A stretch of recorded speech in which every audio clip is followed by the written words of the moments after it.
संस्कृताय। आज हम दिशा ऑनलाइन क्लासेज लोसल के इस यूट्यूब चैनल पर संस्कृत विषय को लेकर के आए हैं। जैसा कि रीट इस प्रतियोगी परीक्षा में संस्कृत विषय जो है वह 30 प्रश्न उसके आते हैं विषय में, और उसके लिए 30 अंक निर्धारित हैं, जिसमें महत्वपूर्ण यह है कि हम संस्कृत विषय को लेकर के आज चर्चा करें। और इसमें सबसे पहले हम संस्कृत व्याकरण की चर्चा करेंगे कि संस्कृत व्याकरण जो है वो किस प्रकार से प्रारंभ हुई और किस प्रकार से हम इसे जो है पढ़ें। तो सबसे पहले हम इस कक्षा में संस्कृत व्याकरण की चर्चा करते हैं। तो किसी भी भाषा को पढ़ने के लिए उसकी वर्णमाला का ज्ञान होना अनिवार्य है। वर्णमाला दोस्तों, वर्णमाला जो है वह इसको हम 2 प्रकार से पढ़ेंगे।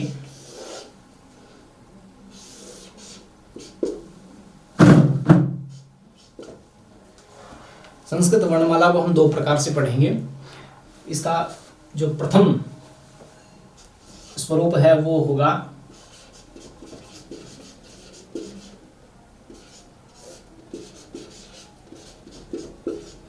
माहेश्वर सूत्रों के आधार पर या के अनुसार वर्णमाला,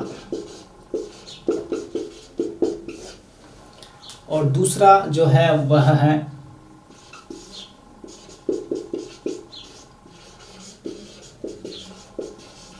पाणिनीय शिक्षा के अनुसार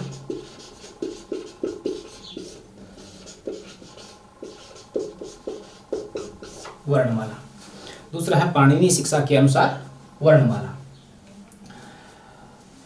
सबसे पहले हम चर्चा करते हैं माहेश्वर सूत्रों के अनुसार संस्कृत वर्णमाला की। तो मैं सबसे पहले यहाँ माहेश्वर सूत्रों की चर्चा कर लेता हूँ कि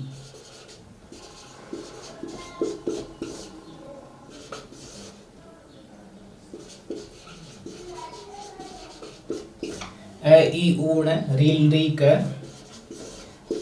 ए ओ न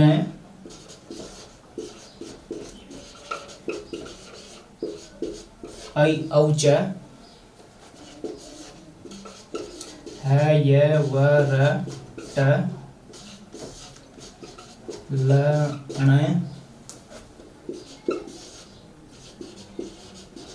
य म ङ ण न म ज भ य घ ढ ध ष ज ब ग ड द ष ख फ छ ठ थ च ट थ व क प य श स र, और अंतिम सूत्र है ह ल। ये माहेश्वर सूत्र हैं। इनकी संख्या जो है वो 14 इनकी संख्या है, यानी ये 14 सूत्र हैं जो भगवान शिव के वाद्य यंत्र से जो डमरू की ध्वनियां निकली उन्हें ही महर्षि पाणिनि ने सूत्रबद्ध किया, और वही यहाँ संस्कृत वर्णमाला के रूप में हम पढ़ रहे हैं। इन सूत्रों में आप देख सकते हैं कि जो 14 सूत्र हैं, इन 14 सूत्रों में संपूर्ण वर्णमाला समाहित है। लेकिन यहाँ देखने वाली बात यह है कि यहाँ किस क्रम में या किस रूप में वर्णों को रखा गया है, यानी महर्षि पाणिनि ने वर्णमाला को किस रूप में रखा है, कि इसको ही आधार बना करके उन्होंने अपना ग्रंथ अष्टाध्यायी जो है वो लिखा है। अर्थात हम ये कह सकते हैं कि इन चतुर्दश सूत्रों को आधार बना करके ही महर्षि पाणिनि का जो ग्रंथ है अष्टाध्यायी वो प्रणीत है, रचित है। अब आप इसमें देखिए कि जो चतुर्दश सूत्र हैं इनमें सबसे पहले हम जो है चर्चा करते हैं प्रथम, द्वितीय, तृतीय और चतुर्थ, इन 4 सूत्रों की चर्चा करते हैं। यानी आप देख सकते हैं कि पहला जो सूत्र है इन 14 सूत्रों में से पहला जो सूत्र है वह है ए ई उ ण। यानी आप इसमें देख सकते हैं कि ए ई उ और ये ण, री री क, ए ओ ङ आई आउ च। इसमें विशेष ये है कि इन सभी सूत्रों के अंत में, सभी चतुर्दश सूत्रों के अंत में आप देख रहे हैं ण, क, ङ, च, ट, ण आदि 14 वर्ण जो है वो इनके अंत में आए हैं। और सभी जो है वो क्या है, हलंत यानी अच रहित है, स्वर रहित है। ये जो आप चिन्ह विशेष देख रहे हैं ये इसी बात का सूचक है कि इसमें स्वर समाहित नहीं है। यानी यहाँ देखिए आप ण को, यहाँ क, यहाँ ङ, यहाँ च, ये जो अंतिम वर्ण है वो इत संज्ञक वर्ण है और इनका यहाँ प्रयोग जो है वो एक प्रत्याहार बनाने के लिए किया गया है। वस्तुतः इनकी गणना जो है वो वर्णों में नहीं होती है। तो हम इन अंतिमों को छोड़ करके देखते हैं। देखिए इसमें देखिए ए ई उ, इसमें देखिए री री, इसमें ए ओ, इसमें आई औ, यानी सभी स्वर हैं। ए ई उ, री री, ए ओ, आई औ, ये सभी स्वर हैं। तो हम ये कह सकते हैं कि महर्षि पाणिनि ने प्रथम, द्वितीय, तृतीय और चतुर्थ इन 4 सूत्रों में स्वरों को रखा है। और स्वरों को भी किस रूप में रखा है वो देखिए। सबसे पहले क्योंकि स्वर जो है वो ह्रस्व, दीर्घ, प्लुत यानी स्वर काल के आधार पर, समय के आधार पर 3 प्रकार के होते हैं। प्रथम भेद जो है वो ह्रस्व है काल के आधार पर कि जिस स्वर के उच्चारण में 1 सेकंड लगे वह ह्रस्व होगा, जिसके उच्चारण में उससे दुगुना समय लगे यानी 2 सेकंड लगे वह दीर्घ होगा, और जिसके उच्चारण में 3 सेकंड लगे वह प्लुत होगा। तो यहाँ जो स्वर ह्रस्व है सबसे पहले ह्रस्व स्वरों को यहाँ रखा है।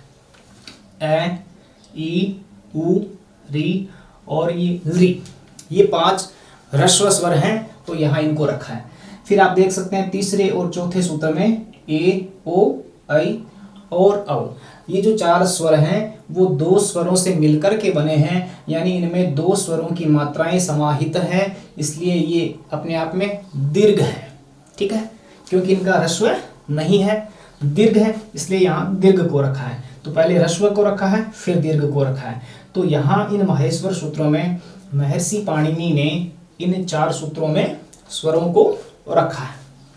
ठीक है, अब इसके बाद में तो ये 4 सूत्र हुए जिनमें क्या है, स्वर है। इन 4 सूत्रों में स्वरों को रखा है। ठीक है, और स्वरों की संख्या कितनी दी है यहाँ पर देखिए 1 2 3 4 5 6 7 8 9, यानी यहाँ महेश्वर सूत्रों में महर्षि पाणिनि ने 9 स्वरों को रखा है। ठीक है, 9 से हम आगे पढ़ेंगे कि ये किस प्रकार से इनके कितने कितने भेद होते हैं वो आगे देखेंगे। अब देखिए 5वें सूत्र से हैं। 5वें सूत्र में आप देख पा रहे हैं है को। ठीक है, य व र ट ल ण य म ङ ण न म झ भ य घ ढ ध श ज ब ग ड द श ख फ छ ठ थ च ट त व क प य श स स र ह ल। इस प्रकार से ये 5वें सूत्र से लेकर के, यानी यहां से लेकर के, ठीक है, यहां से लेकर के इस है वर्ण से लेकर के, यहां देखिए इस ए वर्ण से लेकर के च तक, ए वर्ण से लेकर के च तक सभी स्वर हैं, इसलिए हम इनको एक रूप में अच कहेंगे। क्या कहेंगे? अच। यानी ये प्रथम आकार से लेकर के यहां तक, ठीक है, अंतिम है च, इस ऐसे लेकर के च तक आने वाले सारे स्वर हैं, इसलिए स्वरों को अच भी कहा जाता है। वस्तुतः इन अंतिम की गणना जो है वो नहीं होती है, इनकी गणना नहीं होती है, ये केवल और केवल प्रत्याहार बनाने के लिए होते हैं। जैसे अच एक प्रत्याहार बना है, प्रत्याहार का अर्थ ये होता है कि बहुत से वर्णों को संक्षिप्त कर देना, यानी बहुत से वर्णों का बोध करने के लिए एक संक्षिप्त विधि है जिसे हम प्रत्याहार कहते हैं, और वह प्रत्याहार जैसे अच बना है। ठीक है, तो ए ई उ रील री ए ओ ऐ औ इतना न कह करके हम अच कहते हैं, तो उससे ही इन सभी का ग्रहण बोध जो है हो जाता है। ठीक है, अब उसके बाद में हम लेते हैं यहाँ से है से, ये लिया हमने है को लिया। ठीक है, ऐसे ही इसमें ट की गणना नहीं होगी, इसमें ण की गणना नहीं होगी, इसमें म की गणना नहीं होगी, इसमें य की, इसमें स की, इसमें स की, इसमें व की, इसमें य, इसमें र और इसमें ल, यानी इनका ग्रहण जो है नहीं होगा, यानी वर्णमाला में इनका ग्रहण नहीं होता है, क्योंकि ये केवल और केवल प्रत्याहार निर्माण के लिए है। यानी एक संज्ञा है प्रत्याहार।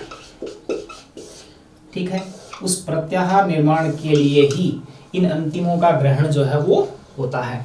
प्रत्याहार का मतलब होता है कि वर्णों को संक्षिप्त करने का एक साधन, यानी एक संज्ञा है, ये नामकरण है कि वर्णों को जिस विधि विशेष के द्वारा वर्णों को संक्षिप्त किया जाता है।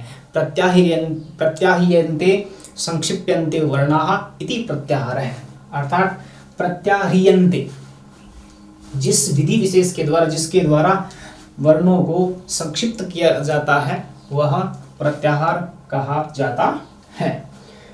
अब देखिए पांचवें सूत्र में आप है को देख रहे हैं, तो ये जो है हकार है, और इस हकार से लेकर के अंतिम इस लय तक आप देख रहे हैं कि सारे व्यंजन हैं, है, य, व, र, ल, य, म, ङ, ण, न, झ, भ, घ, ढ, ध, ज, ब, ग, ड, द, इस प्रकार सभी क्या है, व्यंजन है। तो हम व्यंजनों को, ठीक है, जैसे सभी स्वरों को हमने जो है एक नाम दिया प्रत्याहार के रूप में अच, वैसे ही सभी व्यंजनों को हम क्या नाम देंगे, सभी व्यंजनों को क्या कहेंगे, हल कहेंगे। क्या कहेंगे, हल। ये प्रत्याहार है। कैसे, ये है ले लिया यहाँ से और यहाँ से ल, तो ये हल प्रत्याहार बन गया, और इस है और लय के मध्य में, इस है और इस लय के मध्य में आने वाले सभी क्या हैं, सभी व्यंजन हैं, इसलिए व्यंजनों को प्रत्याहार पद्धति से हल कहा जाता है। अब इनकी संख्या कितनी है वो देख सकते हैं हम। देखिए यहाँ है जो है वो दो बार है, एक यहाँ पांचवें सूत्र के आदि में पहले है आया है, और एक अंतिम सूत्र में है आया है। ठीक है, यानी है वस्तुतः एक ही है, इसका प्रयोजन जो है महर्षि पाणिनि को अट आदि प्रत्याहारों में है को शामिल करना था, इसलिए है को यहाँ रखा है। सल प्रत्याहार में जो है को शामिल करना था इसको, इसलिए इसको अंत में भी रखा है। ठीक है, तो हम इसकी गणना करते हैं। 1 2 3 4 5 6 7 8 9 10 11 12 13 14 15 16 17 18 19 20 21 22 23 24 25 26 27 28 29 30 31 32 33, इसकी गणना पहले हो गई। यानी व्यंजनों की संख्या कितनी दी है, 33 वर्ण व्यंजन। तो हम कह सकते हैं दो प्रश्न यहाँ देखे जा सकते हैं कि माहेश्वर सूत्रों में महर्षि पाणिनि ने कितने स्वर रखे हैं, तो है 9। और दूसरा प्रश्न ये बन सकता है कि माहेश्वर सूत्रों में व्यंजन वर्णों की या हल वर्णों की संख्या कितनी है, तो वो है 33। तो हम कह सकते हैं कि चलो ये बताइए कि माहेश्वर सूत्रों में कुल मिलाकर के कितने वर्ण जो है वो रखे गए हैं, या माहेश्वर सूत्रों के अनुसार संस्कृत वर्णमाला में कितने वर्ण हैं। तो आप देख सकते हैं 9 और 33, 9 और 33। तो इस प्रकार से मिलाकर के कितने वर्ण हो गए, 9 प्लस 33, यानी इस प्रकार से कितने वर्ण हो गए, 42। यानी ये 42 वर्ण जो है वो संस्कृत वर्णमाला में महर्षि पाणिनि ने रखे हैं। तो इस प्रकार से हम देख सकते हैं कि इस प्रकार से स्वर रखे हैं और ये अंत में जो है वो व्यंजनों को रखा गया है। दूसरी चीज ये है इसमें देखने वाली कि ये 4 सूत्र जो है उनमें तो स्वरों को रखा है, फिर उसके बाद 5वें सूत्र से लेकर के व्यंजन रखे हैं। तो स्वरों में सबसे पहले ह्रस्व रखा है, फिर दीर्घ रखा है। यहाँ देखिए क्या रखा है कि है जो है वो यहाँ भी है और यहाँ भी है। ठीक है, यहाँ है रखने का प्रयोजन था कि जैसे अट प्रत्याहार बनाना हो, ठीक है, तो अट प्रत्याहार बनाना हो तो अट प्रत्याहार में है का ग्रहण करना था, है की आवश्यकता थी, इसलिए है को यहाँ रखा है। ऐसे ही हम कह सकते हैं यहाँ है इसलिए रखा है कि जब शल प्रत्याहार में है का ग्रहण करना होगा तो यदि है यहाँ नहीं होता तो सल प्रत्याहार बनता भी नहीं और उसका ग्रहण भी नहीं होता, क्योंकि है यहाँ रह गया फिर। अतः है का 2 बार प्रयोग महर्षि पाणिनि ने जो है अपने आगे की प्रक्रिया को देखते हुए किया है। तो इस प्रकार से 42 वर्ण जो है वो स्वर और व्यंजन दोनों को मिला करके होते हैं। अब व्यंजनों में सबसे पहले आप देख रहे हैं कि है के बाद में य व र ल, ये अंतस्थ देख रहे हैं। उसके बाद में य म ng ण न, ये पंचम वर्ण है, हर वर्ग का 5वां वर्ण। उसके बाद में हर वर्ग का देखिए 4था वर्ण है। 8वें 9वें सूत्र में हर वर्ग का 4th वर्ण देख रहे हैं। 10वें सूत्र में हर वर्ग का 3रा वर्ण है। 11वें सूत्र में देखिए ख फ छ ठ थ, ये 5 वर्ण जो है हर वर्ग के द्वितीय वर्ण है। च ट त क प, ये 5 वर्ण जो है वो प्रथम वर्ण है हर वर्ग के। और अंत में श श स और है, ये ऊष्म है। तो इस प्रकार से पहले अंतस्थों को रखा, फिर 5वां, फिर 4था, फिर 3रा, फिर दूसरा, फिर पहला और अंत में ऊष्म व्यंजनों को यहाँ रखा गया है। तो इस प्रकार से जो है हमें इनके विषय में जानना चाहिए। तो ये माहेश्वर सूत्रों के अनुसार जो है वर्णमाला ऐसे हम जान सकते हैं। अब देखिए सामान्यतः निष्कर्ष के रूप में हम कह सकते हैं, इसका आप स्क्रीनशॉट लेना चाहें तो ले सकते हैं। तो अब सामान्यतः हम चर्चा करते हैं कि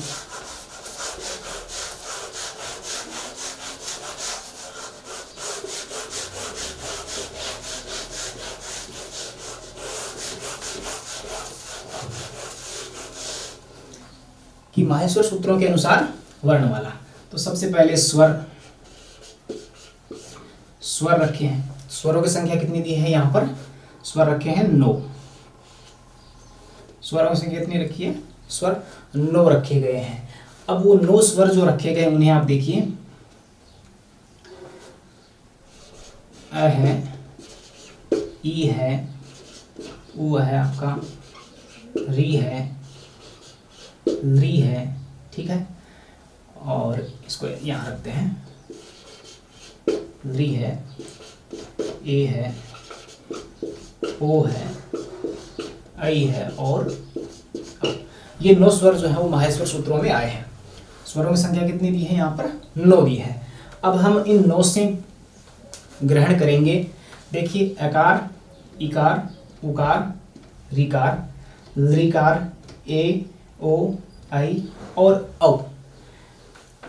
अब आपको ये पता होना चाहिए कि जो यहाँ मैंने 3 वर्गों में इनको रखा है। पहले देखिए ए, ई, उ, री को रखा है, ली को यहाँ रखा है, ए, ओ, आई और औ इनको यहाँ रखा है। इनके आगे आप इस प्रकार से लिख सकते हैं कि ये ह्रस्व, यानी ये जो 4 स्वर देख रहे हैं ये ह्रस्व भी होते हैं। फिर दूसरा देखिए दीर्घ भी होते हैं और ये प्लुत भी होते हैं। यानी ये ए, ई, उ, री, ये 4 स्वर ऐसे हैं जिनका ह्रस्व भी होता है, दीर्घ भी होता है और प्लुत भी होता है। ठीक है। दूसरा देखिए ये जो लृ है, ये जो लृ है इसका ह्रस्व होता है, इसका दीर्घ नहीं होता और इसका प्लुत जो है वो भी होता है। ठीक है। एक पक्ष में होता है, एक पक्ष में नहीं होता। तो लृ जो है वो ह्रस्व होता है, दीर्घ नहीं होता, प्लुत जो है वो होता है। फिर देखिए ए, ओ, ऐ और औ, ये जो है इनका देखिए, ये जो 4 स्वर हैं इनका ह्रस्व नहीं होता। क्यों नहीं होता? क्योंकि ए, ओ, ऐ और ये जो 4 स्वर हैं वो संयुक्त स्वर हैं। यानी संयुक्त स्वर का अर्थ ये होता है संध्यक्षर स्वर हैं। कहने का अर्थ है कि ये 2 स्वरों से मिलकर के बने हैं। जैसे ए की हम बात करें तो ए जो है वो ए और ई से मिलके बना है। तो एक मात्रा इसकी, एक मात्रा इसकी, तो इसमें 2 मात्रा हो गई। तो ये भी ह्रस्व है, ये भी ह्रस्व है, तो ये दीर्घ हो गया। तो इनका जो है ह्रस्व नहीं होता। फिर दूसरा है इनका दीर्घ होता है और इनका प्लुत भी होता है। ठीक है, यानी ए, ई, उ, री, ये 4 स्वर हैं जिनका ह्रस्व भी होता है, दीर्घ भी होता है, प्लुत भी होता है। दूसरा है लृ, जिसका ह्रस्व होता है, दीर्घ नहीं होता, प्लुत होता है। ठीक है, ए, ओ, ऐ, औ, ये 4 स्वर ऐसे हैं जिनका ह्रस्व नहीं होता, दीर्घ होता है और प्लुत होता है। क्यों है? क्योंकि इनमें देखिए ए जो है वो ए और ई से मिलके बना है, ओ जो है वो ए और उ से मिलके बना है। ऐसा हम लिख सकते हैं यहाँ पर, जैसे ए प्लस ई से क्या बना? ए। इसी प्रकार से ए प्लस उ क्या बना? ओ। ठीक है, इसी प्रकार से ए प्लस ए मिलके बना है ऐ, और इसी प्रकार से ए प्लस ओ ये मिलके बना है औ। तो जैसे यहाँ एक मात्रा इसकी और एक मात्रा इसकी, यानी ये ह्रस्व, ये ह्रस्व, ये दीर्घ हुआ, ये ह्रस्व, ये ह्रस्व, ये दीर्घ हुआ। अब यहाँ ऐ और औ है वो देखिए, ए और ए मिलकर के ऐ बनाते हैं और ए और ओ मिलकर के औ बनाते हैं, जैसा कि वृद्धि में होता है। तो ए और ए, तो जैसे एक मात्रा इसकी और 2 मात्रा इसकी, तो ऐसा नहीं है कि ये त्रिमात्रिक हो गया। ऐसा नहीं है कि ए और ए जो है वो मिलकर के ऐ बनते हैं, तो ये भी द्विमात्रिक है। ए और ओ मिलकर के औ बनते हैं, तो ये भी द्विमात्रिक है, यानी ये भी दीर्घ है। तो इस प्रकार से ये 4 जो स्वर हैं इन्हें हम कह सकते हैं संध्याक्षर, या हम कह सकते हैं संयुक्त स्वर। ठीक है, इन्हें हम संयुक्त स्वर, संयुक्त का मतलब जो 2 के संयोग से मिलकर के बना है, ऐसे ये 4 है। अब देखिए कि जब ये ह्रस्व भी है, ये अह्रस्व भी है, दीर्घ भी है, प्लुत भी है, तो कितने प्रकार का हुआ? 3 प्रकार का हो गया। ये ई भी 3 प्रकार का है, ओ भी 3 प्रकार का है, री भी 3 प्रकार का है। लृ जो है देखिए ह्रस्व है, दीर्घ नहीं है, प्लुत है। तो यहाँ इनके संदर्भ में ये कहा जाता है कि जो ये ह्रस्व है, दीर्घ नहीं है, प्लुत है, तो इसमें दीर्घ नहीं है। इसका मतलब 1 और 2 ही भेद हुए। लेकिन इसमें भी ह्रस्व के संदर्भ में, प्लुत के संदर्भ में यह है कि विकल्प से जो है वो प्लुत जो है वो होता है। तो जब विकल्प से प्लुत होता है तो इसके भेद, यदि हम इसको एक ह्रस्व को माने तो 1 ही भेद होगा, और प्लुत लृ को भी माने तो 2। तो ह्रस्व को मानने पर 1 और प्लुत को भी मानने पर 2, यानी इसके 1 या 2 का मतलब केवल ह्रस्व मानेंगे तो 1 हो जाएगा, और प्लुत को विकल्प से मानेंगे तो 2 हो जाएंगे, अन्यथा 1 है ही। ठीक है, इसी प्रकार से ह्रस्व, इन 4 का ह्रस्व नहीं है, दीर्घ है और प्लुत है। तो दीर्घ और प्लुत है, इसलिए 2 भेद इसके हुए।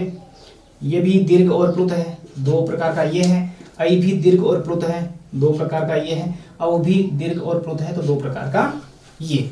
अब देख सकते हैं कि स्वरों की संख्या कुल मिलाकर के कितनी हो जाती है। आप इनको नोट कर सकते हैं। अब स्वरों की संख्या कितनी हो जाती है वो देख सकते हैं। जैसे ए के 3 भेद हैं, ह्रस्व, दीर्घ, प्लुत। ई के 3 भेद हैं, उ के 3 हैं, री के 3 हैं। तो यहाँ देखिए कितने हुए? 3, 3, 3 और 3, यानी ये 12 है वर्ण। ठीक है, 12 वर्ण। फिर लृ जो है वो देखिए 1 या 2। यानी लृ जो है वो इसको हम कह सकते हैं 1 या 2, या तो लृ ह्रस्व ही है और प्लुत को मानेंगे तो 2 है, यानी इस केवल ह्रस्व मानने पर तो इसका एक ही भेद हुआ, ठीक है। और प्लुत लृ को मानने पर 2 हो जाते हैं और नहीं मानने पर ह्रस्व अकेला है ही। फिर देखिए ए, ओ, आई और औ, तो 2 भेद इसके, 2 भेद इसके, 2 भेद इसके और 2 भेद इसके, तो ये कुल मिलाकर के 8 वर्ण ये हो जाते हैं, ठीक है। तो अब देखें कि कुल मिलाकर के स्वर जो है वो कितने होते हैं ग्रहण के अनुसार, तो 12 प्रकार के तो ये हो गए, 3 ये हैं, 3 ये हैं, 3 ये हैं और 3 ये, तो 12 वर्ण तो ये हो गए। लृ जो है वो क्या है, ह्रस्व है, ठीक है, और प्लुत है। दोनों को ग्रहण मानेंगे तो 2, प्लुत को नहीं मानेंगे तो केवल ह्रस्व 1, यानी एक प्लुत विकल्प से माना जाता है, तो मानने पर 2 हो जाते हैं, नहीं मानने पर अकेला। तो 12 और 8 20, 1 21 या 22, यानी कुल स्वर कितने हो जाते हैं 21 या 22, ये है स्वर 21 या 22 स्वर जो है वो हो जाते हैं। यानी इस प्रकार से ये स्वरों की संख्या जो है वो हो जाती है, आप इनको नोट कर सकते हैं। तो ये इनको 3 प्रकार से हम विभाजित करके ग्रहण कर सकते हैं कि ए, ई, उ, री, ये जो है वो क्या है 12 वर्ण हुए। इस लृ जो है वो क्या है ह्रस्व और प्लुत, केवल ह्रस्व होने पर 1 भेद और प्लुत का ग्रहण करने पर 2 भेद, ठीक है। ए, ओ, आई और औ जो है ह्रस्व भी है, दीर्घ भी है और प्लुत ह्रस्व नहीं है, सॉरी दीर्घ है और प्लुत है, तो 1 भेद ये, 1 ही भेद ये, तो ये प्रत्येक 2-2 प्रकार के हो जाएंगे। तो 2-2 प्रकार के होने से ये 8 प्रकार की ये है। इस प्रकार स्वरों की संख्या जो है वो 21 या 22 जो है वो हो जाती है। दूसरा हम लेते हैं, ये तो हुआ स्वरों का इस प्रकार से विवेचन, ठीक है। ये जो 9 संख्या है वो क्या है, माहेश्वर सूत्रों में प्रयुक्त स्वर है, यानी यह है माहेश्वर सूत्रों में प्रयुक्त स्वर, यानी महर्षि पाणिनि ने माहेश्वर सूत्रों में कितने स्वरों का प्रयोग किया है, तो वो है संख्या 9, और इन 9 से जिनका ग्रहण होता है वो है 21 या 22, यानी क्योंकि महर्षि पाणिनि ने संपूर्ण अष्टाध्यायी में जिस प्रक्रिया का अनुसरण किया है वो है संक्षिप्तीकरण, क्योंकि सूत्र का अर्थ ही यही होता है कि जिसमें बहुत अधिक संक्षिप्तीकरण को स्वीकार किया जाता है वह सूत्र जो है वो होता है।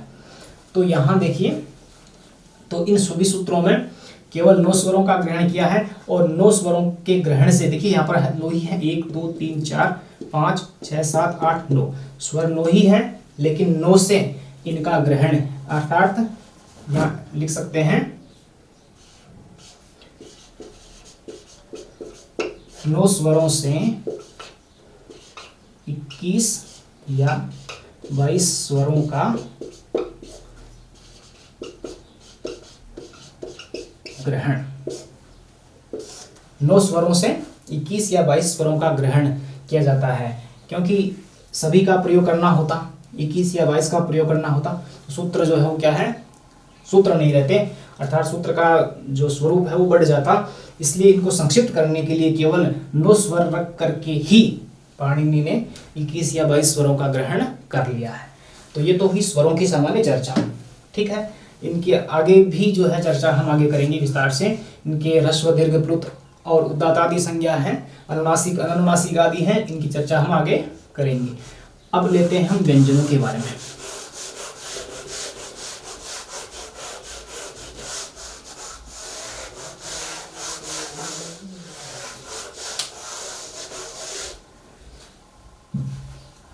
अब व्यंजन लेते हैं। देखिए सबसे पहले हम स्वरों की चर्चा हो जाने के बाद में व्यंजन जो है हमने अभी देखे थे कि व्यंजन संख्या कितनी है 33, है ना।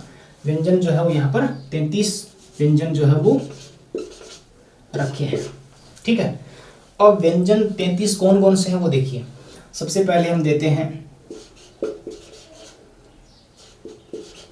स्पृष्ट, या हम इन्हें स्पर्श, सामान्य तौर पर हम इन्हें स्पर्श कहते हैं, स्पर्श व्यंजन जिन्हें हम स्पृष्ट कहते हैं। ठीक है, इनमें आते हैं आपके कु, चु, टू, तू और पू, यानी कु, चु, टू, तू, पू, यानी हर वर्ग, जो 5 वर्ग हैं, जैसे कु का अर्थ हुआ क वर्ग, चू का अर्थ हुआ च वर्ग, टू का ट वर्ग, तू का त वर्ग और पू का प वर्ग, इनमें देखिए जो ऊ जोड़ा गया है। ठीक है, ककार में आप ऊ सुन पा रहे हैं, च में ऊ सुन पा रहे हैं, ऐसे ही ट में ऊ, त में ऊ और प में भी ऊ। ये जो ऊ है, ठीक है, ये जो ऊ है वह इत है और ऊ को हम कहेंगे उत, और ये उत जो है वो इत है, इसकी इत संज्ञा हो जाएगी। ठीक है, तो उत प्लस इत, तो एक शब्द बनेगा उदित। उदित यानी इन 25, क्योंकि यहाँ पर 5 तो वर्ग हैं और प्रत्येक वर्ग में 5 ही वर्ण हैं। जैसे कु का अर्थ है क वर्ग, तो क वर्ग में क, ख, ग, घ, ङ। इसी प्रकार च वर्ग में च, छ, ज, झ, ञ। ट में ट, ठ, ड, ढ, ण। त वर्ग में त, थ, द, ध, न और प वर्ग में प, फ, ब, भ, म। यानी 5 तो वर्ग हैं और प्रत्येक वर्ग में 5 वर्ण हैं, तो कुल मिलाकर के जो ये 25 क्या है, जो 25 वर्ण हैं, इन 25 वर्णों को क्या कहा जाता है, इनको स्पर्श व्यंजन कह सकते हैं, स्पृष्ट व्यंजन कह सकते हैं और इन्हें उदित वर्ण भी कहा जाता है, यानी ये उदित वर्ण है। तो आपसे यदि पूछा जाता है कि उदित वर्णों की संख्या कितनी होती है, तो उदित वर्णों की संख्या 25, स्पर्श व्यंजन कितने हैं 25, स्पृष्ट वर्ण कितने हैं 25। तो चाहे स्पर्श कहें, चाहे स्पृष्ट कहें, चाहे उदित कहें, एक ही अर्थ है कि उदित कहने पर भी, स्पृष्ट कहने पर भी, स्पर्श कहने पर भी कु, चु, टू, तू, पू का ग्रहण होता है और 5 वर्गों के ये 5 वर्ण मिलाकर के 25 वर्ण जो होते हैं जिन्हें हम उदित, स्पृष्ट या स्पर्श कहते हैं। तो ये हुए। अब इसके बाद देखिए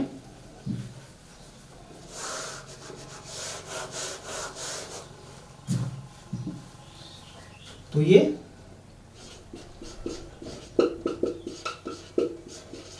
इसको मैं थोड़ा सा शॉर्ट करके लिख देता हूं, उदित वर्ण। फिर दूसरा लेते हैं हम अंतस्थ।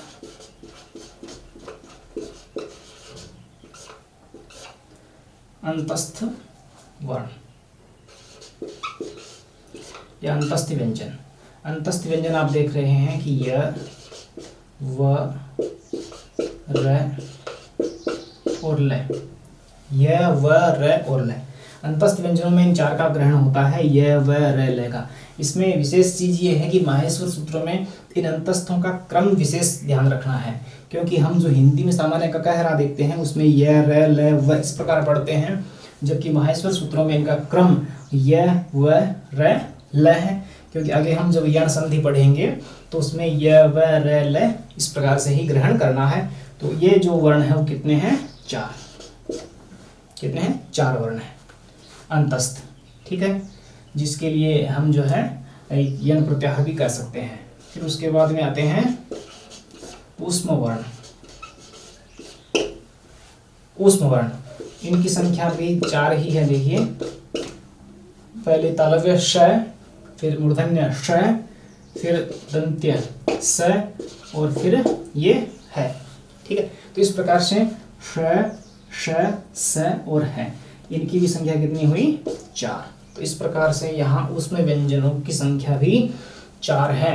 तो आप देख सकते हैं कि ये 25, ठीक है, कि ये 25 वर्ण जो है वो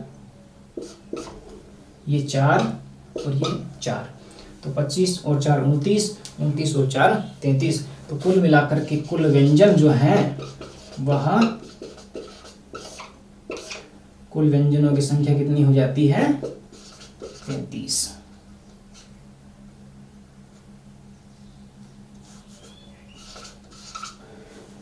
तो कुल व्यंजनों की संख्या कितनी हो जाती है 33। जिनमें 25 स्पर्श, स्पृष्ट या उदित व्यंजन हैं, 4 अंतस्थ व्यंजन हैं और 4 ऊष्म व्यंजन हैं। इस प्रकार से 25, 4 और 4 मिलाकर के 33 व्यंजन जो है वो यहाँ दिए गए हैं। अब इनके अलावा, ठीक है, तो ये हमने 9 पढ़े, ये 33 पढ़े। इस प्रकार से माहेश्वर सूत्रों के अनुसार वर्णमाला में जो है वो 42 वर्ण जो है वो रखे गए हैं, ठीक है, ये रखे गए हैं। इसके अलावा जो है हम देखते हैं कि कौन कौन से और व्यंजन हो सकते हैं। तो आगे हम देखते हैं संयुक्त, इनका वैसे ग्रहण नहीं होता है, संयुक्त व्यंजन भी होते हैं। जैसे हम देखते हैं क्ष है, त्र है, ज्ञ है, ठीक है, ऐसे ही श्र है, ये भी जो है वो संयुक्त व्यंजन जो है होते हैं। इनमें देखिए, इनका आप स्क्रीनशॉट लेना चाहें तो ले सकते हैं कि जो संयुक्त व्यंजन है क्ष, त्र, ज्य या जिसको हम ज्ञ या ज्य बोल सकते हैं, और ये श्र, ऐसे बहुत से जो है वो क्या है संयुक्त व्यंजन जो है हो सकते हैं। तो संयुक्त व्यंजनों में इनका जो है ग्रहण वैसे नहीं होता है, इनका ग्रहण जो है वर्णमाला में नहीं होता है, क्योंकि ये जो व्यंजन है संयुक्त व्यंजन है वो इन्हीं से मिलकर के बने हैं। यानी 2 व्यंजनों के संयोग से बना हुआ व्यंजन क्या कहलाता है, संयुक्त व्यंजन कहलाता है। जैसे क्ष की हम बात करें, ये क्ष, तो इसमें क प्लस मूर्धन्य श ये मिला है, ठीक है, और उसके बाद में ए जोड़ेंगे तो इसका हम ये उच्चारण कर सकते हैं। इसी प्रकार से त्र, इसमें आप देख रहे हैं पहले त है, उसके बाद में र है और उसमें ए जोड़ेंगे तो हम इसका उच्चारण त्र कर सकते हैं। इसी प्रकार से ज, इसमें ज है और इसी च वर्ग का 5वां य है और इसमें हम ए जोड़ेंगे तो इसका उच्चारण हम ज कर सकते हैं, ठीक है।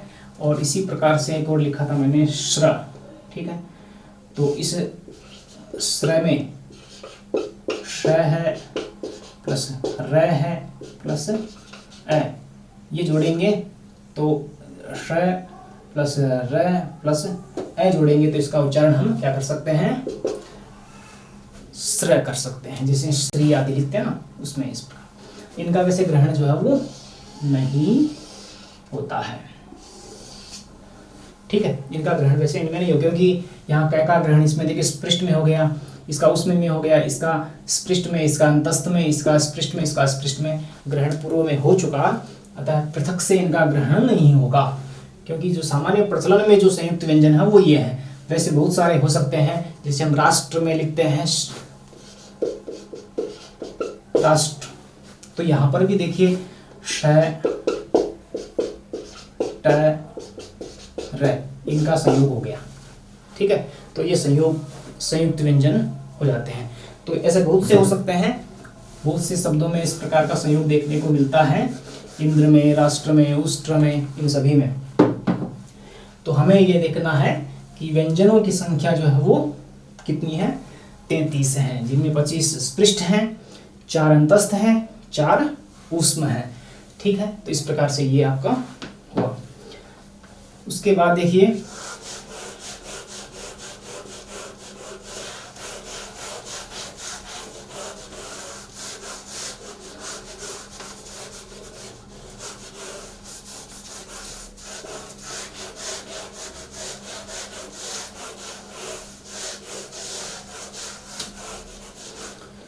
इसके बाद में हम करते हैं कि ऐसे और भी वर्ण हैं जो जिनका प्रत्यक्ष रूप से इनमें ग्रहण नहीं होता, लेकिन जो व्यवहार में प्रयुक्त होते हैं उनमें हम देखते हैं यम वर्ण। यम वर्ण, यम में देखिए क्या है कि यम के लिए ये होता है कि यमों की संख्या 4 है। कितनी है, यम की संख्या 4 है। कौन कौन से हैं वो देखिए कि जो वर्ग हैं, जैसे कुचुटुतुपु, तो इसमें ऐसा कहा जाता है कि वर्गों में प्रथम 4 वर्ग और वर्णों में प्रथम 4 वर्ण, इनके बाद में यदि किसी वर्ग का पंचम वर्ण हो, ठीक है, और पूर्व के जो वर्ण हैं वो यदि द्वित्व रूप में हो तो दूसरे वर्ण की जो है यम संज्ञा होती है। कैसे होती है देखो, इसको ऐसे लिख सकते हैं हम, कुम, खुम, गुम और घुम। इन चार के उदाहरण लिख देता हूं मैं। जैसे पहला उदाहरण है इस प्रकार से, पलिक्कनी। दूसरा उदाहरण है चक्खनतु। तीसरा उदाहरण है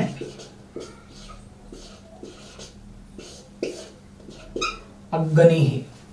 और चतुर्थ उदाहरण है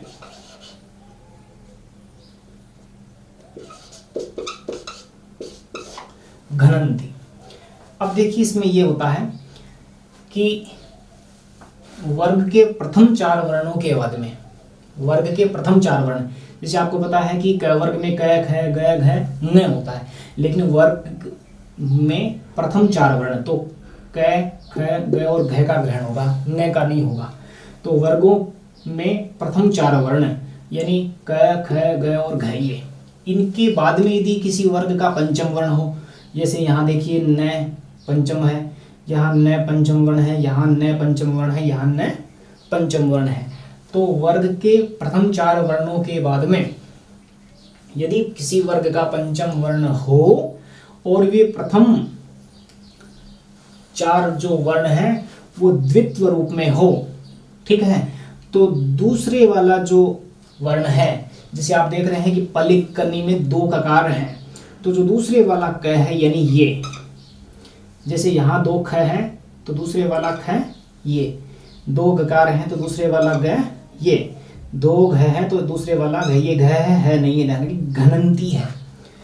तो वर्गों के प्रथम चार वर्णों के बाद में यदि पंचम वर्ण हो, ठीक है, तो जो पूर्व में प्रथम चार वर्ग ये जो वर्ण है इनका जो दूसरा रूप है, अर्थात जो दूसरे वर्ण हैं जैसे क, ये ख, ये ग और ये, इनकी यम संज्ञा जो है होती है, यानी इसमें दूसरे वाला ये क यम है, इसमें दूसरे वाला ख जो है वो यम है, इसमें दूसरे वाला ग जो है वो यम है, और इसमें जो दूसरे वाला घ, ये घ है आधा लिखा है, दूसरे वाला घ यम है, यानी इनकी जो है वो यम संज्ञा होती है, यानी इन्हें हम यम वर्ण कहेंगे।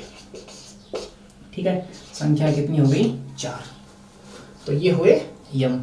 तो आप इसको इस प्रकार से देखें कि पलिक्कनी, चक्खनतु, अग्गनी और घनंती। इसको आप ऐसा भी लिख सकते हैं, आधा करके लिखना चाहे तो इस प्रकार भी लिख सकते हैं, जैसे ये इस प्रकार आधा लिख करके भी।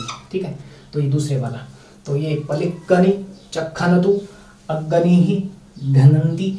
तो इन सभी में क्या है कि दूसरे वाला क, इसमें दूसरे वाला ख, इसमें दूसरे वाला ग और इसमें दूसरे वाला घ यम है, इसलिए यमों की संख्या कितनी हुई? 4। ठीक है, अब हम इसके बाद में इनका स्क्रीनशॉट लेना चाहें, नोट करना चाहें, नोट कर सकते हैं। अब उसके बाद में हम लिखते हैं, देखिए अयोगवाह, अयोगवाह वर्ण। ठीक है, अयोगवाह वर्ण जो है वो देखिए कौन से हैं?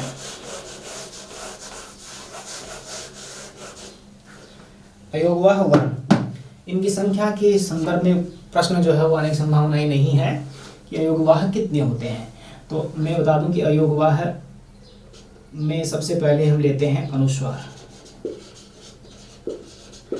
कि अयोगवाह वो होते हैं न योगवाह इति अयोगवाह। योग का मतलब योग, समावेश, अर्थात जिनका सीधे वर्णमाला में, अर्थात जिन वर्णों का वर्णमाला में जो है वो सीधा संयोग जो है या योग जो है वो नहीं किया गया है, जबकि उनका प्रयोग जो है व्यवहार में होता है, इसलिए हम जो है इन्हें अयोगवाह कहते हैं। जैसे अनुस्वार है, ठीक है, अनुस्वार का अर्थ होता है जैसे किसी भी स्वर के ऊपर एक बिंदु लगा होना, यानी इसका चिन्ह क्या हो गया? ये अनुस्वार है। ठीक है, ये इस प्रकार से अनुस्वार हुआ, इसको ऐसे कर देता हूं मैं, ये अनुस्वार है। दूसरा हो जाता है आपका विसर्ग, दूसरा हो जाएगा विसर्ग। विसर्ग का अर्थ होता है जैसे किसी भी स्वर के बाद में दो बिंदु का लगना, किसी भी स्वर के बाद में, ध्यान रखें अनुस्वार और विसर्ग जो है वो स्वर के बाद में ही प्रयुक्त होते हैं। अनुस्वार जो है किसी स्वर के ऊपर एक बिंदु का लगना, और विसर्ग का अर्थ किसी स्वर के बाद में दो बिंदु का लगना क्या कहलाता है, विसर्ग। और इसका ये जो चिन्ह है वो इस प्रकार है, ठीक है। इनको लिखना ज़्यादा ठीक नहीं रहा, इसको ऐसे लिख देते हैं, ये इसका चिन्ह विशेष है, ठीक है। फिर देखिए तीसरा जो है वो है, हम कहेंगे जीवामूलीय, जीवामूलीय वर्ण। जीवामूलीय जो है वो देखिए क्या होता है कि ये अर्ध विसर्ग होता है। यदि क और ख के पहले, क और ख के पहले आधा विसर्ग, जैसे ये जो आप चिन्ह देख पा रहे हैं, जैसे ये विसर्ग है, ये विसर्ग का चिन्ह है, तो इसको आधा मिटा देते हैं, तो इस प्रकार से ही हो जाएगा ये। और यदि ये आधा विसर्ग क के पहले आए और यही आधा विसर्ग यदि ख के पहले आए, तो हम उन्हें क्या कहेंगे, जीवामूलीय कहेंगे। क्या कहेंगे, जीवामूलीय कहेंगे। और उसके बाद में होता है उपधमानीय। उपधमानीय, उपधमानीय में भी वही आधा विसर्ग होता है, लेकिन वो होता है प और फ के पहले, प और फ के पहले। यदि प और फ के पहले यदि यही चिन्ह है, प के पहले हो, यानी आधा विसर्ग प के पहले हो और यही आधा विसर्ग फ के पहले हो, तो हम इन्हें उपधमानीय कहेंगे।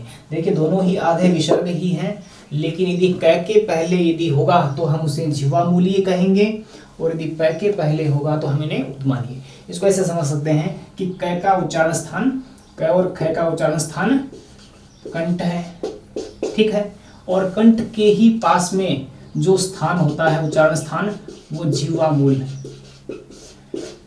जीवामूल का अर्थ ये होता है कि जीवा यानी जो हमारी जो जीवा है, जिससे हम जो है उच्चारण करते हैं, तो जीवा मूल अर्थात उसका उत्पत्ति स्थान, यानी जहाँ जीवा का जन्म हुआ है, यानी जीवा का जन्म कंठ के पास में ही हुआ है, यानी जहाँ से जीवा जुड़ी हुई है।